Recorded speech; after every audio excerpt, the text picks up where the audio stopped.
bulog. Kumbaga gusto mo. Eto na ang ating Samantha's Pares. Wow, sarap naman yan. Yun, shout out mga kabossing at mga kabinyanense. Napapasana all ka rin ba sa mga pares na ino-offer ngayon? Yung unlimited rice, unlimited soup at yung unlimited drinks? At may pa-free entrance at pa-free swimming pa sa mag-a-avail na kanilang pares? No need nang magsana all mga kaboss gang dahil may pa-birthday treat sa atin si Samantha's Villa Resort. Kung ano nga ba ito mga boss, samahan nyo ako. Food trip po to, food trip tayo, gang gang. Diyan. Yo, shout out mga kaboss gang. Andito tayo ngayon sa may Victoria Subdivision, Barangay de la Paz, Biñan, Laguna. Dahil may nabalitaan ako na bagong nagte-trending na naman. Saan ba aabot ang 150? Samahan nyo ako. Kaya mga boss, tara samahan nyo ako at may pupuntahan tayo na nagte-trending dito. Ayun, meron tayong 150 pesos. Ngayon, tatanong natin dito sa receptionist dito sa harapan. Yan. Hello po! Ay! Yes. Ganda naman! Ano po pangalan mo? Ako si Ate Kim. Wow, ganda naman Ate Kim.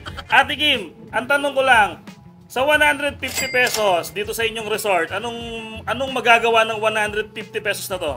Sa 150, birthday ni Samantha Resort. So, kaya mag-avail kayo ng ating Samantha Pares.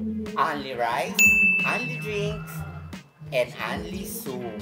At ang pinakamalupit sa lahat, ang free swimming. Free access na siya. Yes. Wow, ayos pala ano. Sulit na sulit. Tapos, paano yun? Pag nagbayad ako ng 150, paano yung step? Oo, meron tayong stop Ayan. na makukuha. Ito yung stop. Para maklaim natin ang super sarap na Samantha's Pares. With free swimming pa. Free, Wow, bro. unlimited access. Bongga naman yan. Akala ko akala ko kayo si si Rosmar hindi pala. Hindi rin pala kayo si Diwata. Ikaw si Ate Ate Kim. Ate Kim. Ano apelyido mo, Ate Kim? Sige, tatry ko na po itong inyong pares. Yan. Salamat. Thank you. Ito nga pala ang ating resort, Samantha Resort. Ganda naman dito. Yes. Yan. Nasaan sa inyo yung kakain? Dito tayo.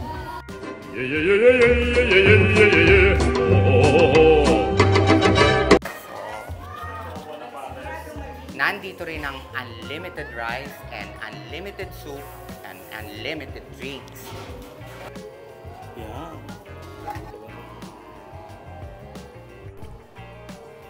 Ito na ang ating Samantha's Pares. Aling Kim. Yes. Ate Kim. Ate Kim pala. Ate Kim Aling na. Ate Kim, masarap naman niya Ate Kim. Yan. Talaga namang nag-uumapaw Nag-uumapaw sa sarap.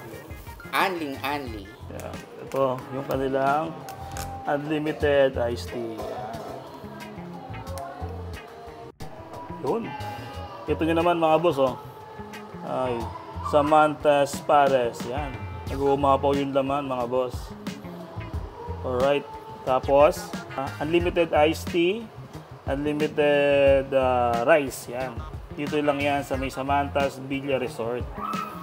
Kaya tatry natin yung kanilang 150 Samantha's Pares. Kaya tara, food trip po to. Food trip tayo. Geng, geng.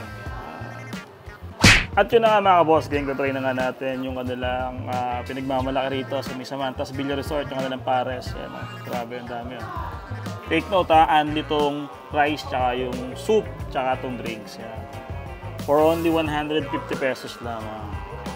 At di lang yun free swimming na siya. Kumbaga yung owner nito is na-inspired kay, kay Rosmar. Ayan, grabe. Kaya naman, ang treat ni Samantha ngayong birth month niya or birthday niya ngayong May buong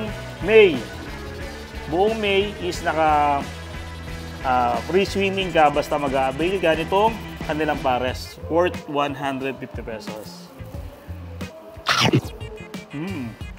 Malasa siya mga boss. Meron siyang chicharong bulaklak. Yan, chicharong bulaklak. Malutong kahit may sabaw na. Siyang lechong kawali. Ayan. Wow! Lechong kawali. Yun yung laman nung kanilang pares. Okay, sarap. Tapos, pag gusto mong mas sumarap pa, ikaw na yung bahalang magtimpla. Kasi may mga condiments naman sila doon. Pero ito, walang timpla. Panalo na. Sarap na. Sakto yung alat niya, mga boss. Tapos yung style ng pares niya, medyo manamis-namis siya. Ano siya, pares retiro kung tawagin. Pares retiro. Ang okay dito, mga boss, kung magsiswimming nga kayo, no need nang magdala pa ng pagkain. Kasi meron na sila rito. Diyan, mga kabinyanense. Ini-invite ko kayo na magpunta rito sa Samantha Villa Resort para kumain ng kanilang pares, Samantha's Pares with free or unlimited rice, unlimited soup, at unlimited kanilang drinks. And then, magkakaroon pa kayo ng access dito sa kanilang swimming pool. Pre-swimming na, mga ka-boss gang. Ngayong May lang to, ngayong May lang. Kaya ano pang inintay yun, mga ka-boss gang? Punta na!